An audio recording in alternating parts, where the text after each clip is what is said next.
House of Representatives has voted to impeach Donald Trump for the second time, with 10 Republicans voting in favor of impeachment.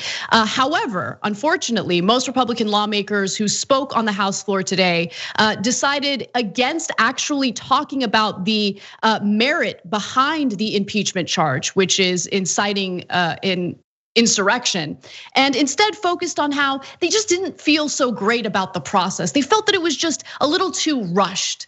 So here's GOP Congressman Tom Cole refusing to address the actual issue and instead focusing on the process. Let's hear what he had to say. Mr. Speaker, I think my colleagues in the majority need to think about this more soberly. We need to recognize we are following a flawed process. We need to recognize that people of goodwill can differ. We need to recognize that while the House may be done with this matter after today's vote, it will not be done for the country. It will not be done for the Senate, and it will not be done for the incoming Biden administration. Let me just be clear that when it comes to issues that Republicans are fond of, things that they want to accomplish, they do not hesitate. Amy Coney Barrett was confirmed as a Supreme Court justice very quickly, and there was very little time left before the general election took place. I point that out because obviously what we're hearing from representatives like Tom Cole is, it's not a sincere argument. It's just an effort to deflect from the very real issue at hand here, which is the president of the United States inciting violence, inciting insurrection, doing so just before the Capitol riots took place.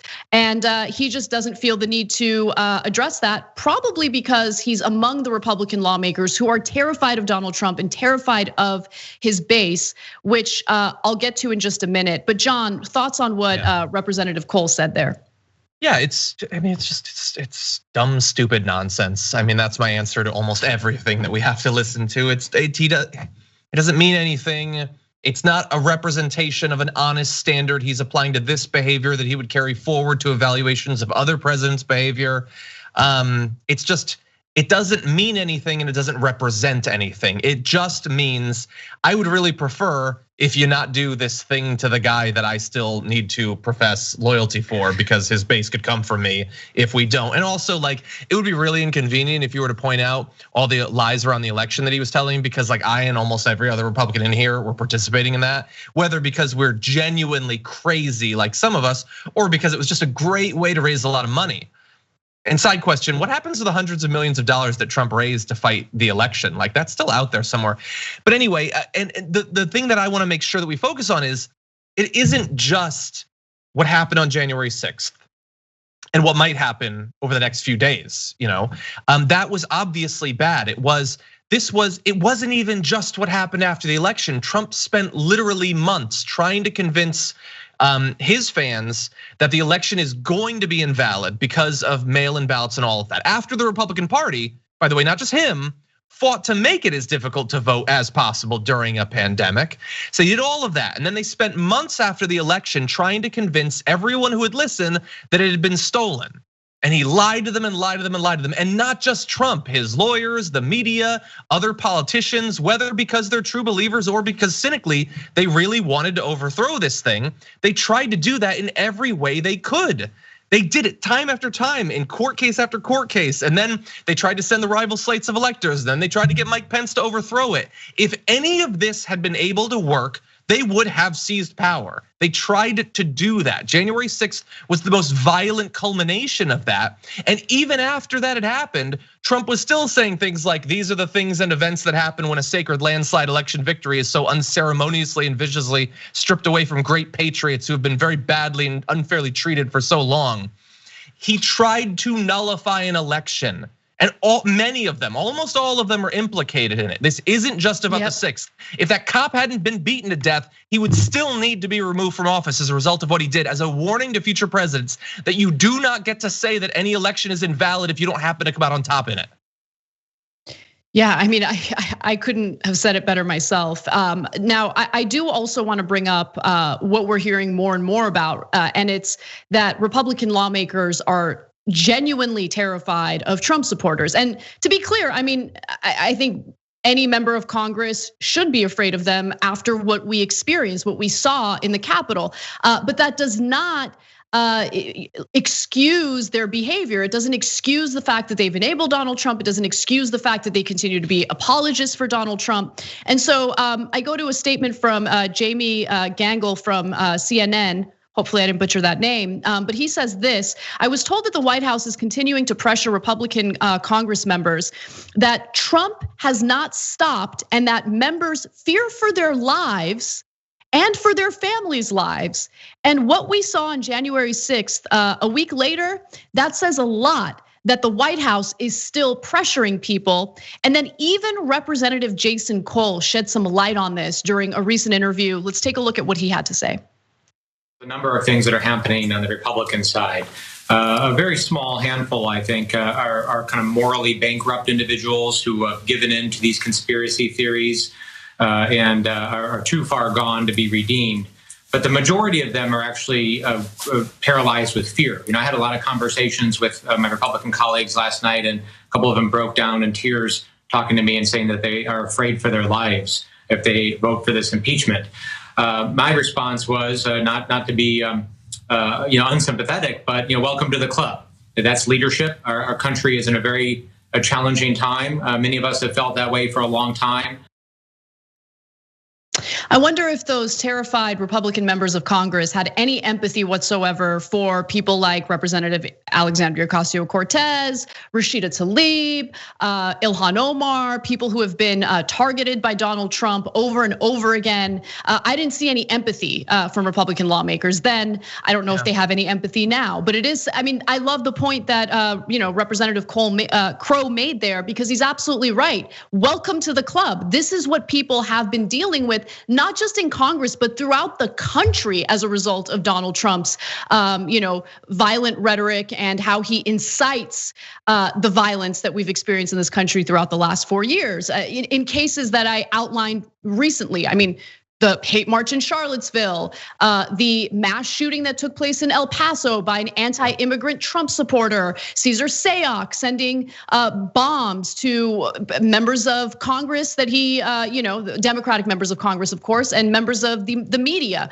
I mean, let's not pretend like this is the one isolated incident where Trump incited violence. This is what he has been doing without any consequences, with the Republican Party enabling him, and it has come back to bite them. And they have to take responsibility for it. And more importantly, every member of Congress needs to see their position of power for what it is supposed to be. They are public servants. They are supposed to be leaders. They are supposed to be representing the best interests of their constituents, okay? And so many of them have decided to neglect their duties in order to, pay lip service to this insane, tyrant, like wannabe tyrant.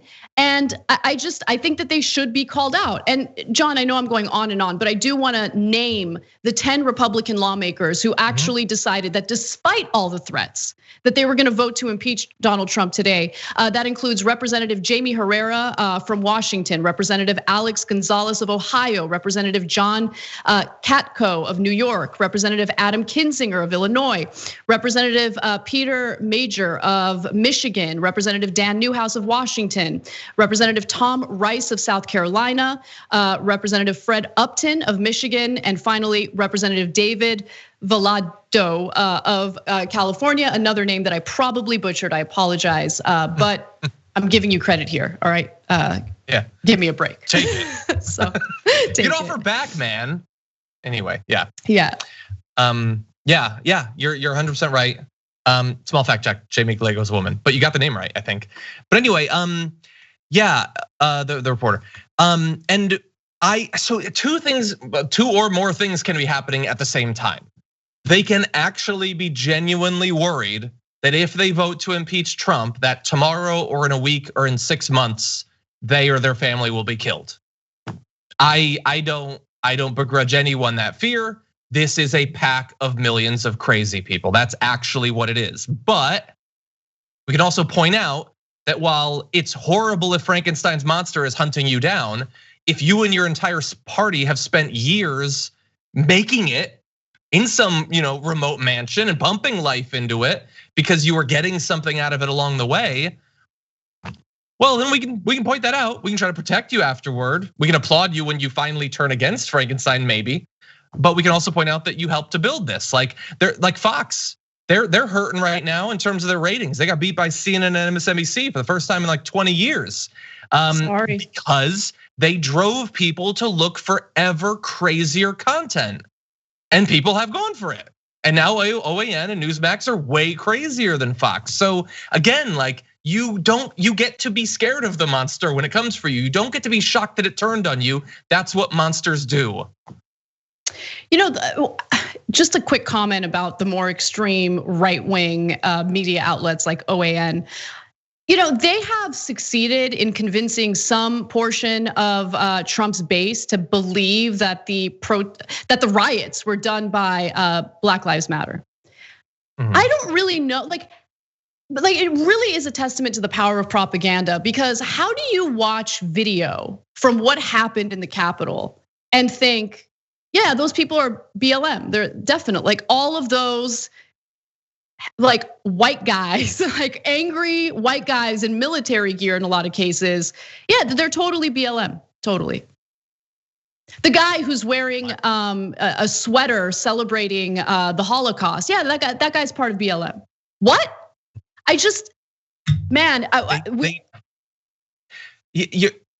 You're a rational person, so you're saying, how can you believe? They don't believe in the way that we believe things. They feel, like, oh, it's convenient. Like, I'm sure you've seen the mashup of Kevin Sorbo, like 4 tweets. And like the first one's like, we gotta fight, take back this election. The second one is like the morning of the attack. It's history will be made today. The third one is like a little bit into the incident. It's like, hey guys, like, don't go crazy. Don't act like Antifa. The fourth one is Antifa attacked the Capitol. It's like, no, you don't get to, like, they don't become Antifa when they go too far for you. You don't like that a MAGA person beat a cop to death, okay? And I get that, I don't like it either, but I also didn't advocate for it.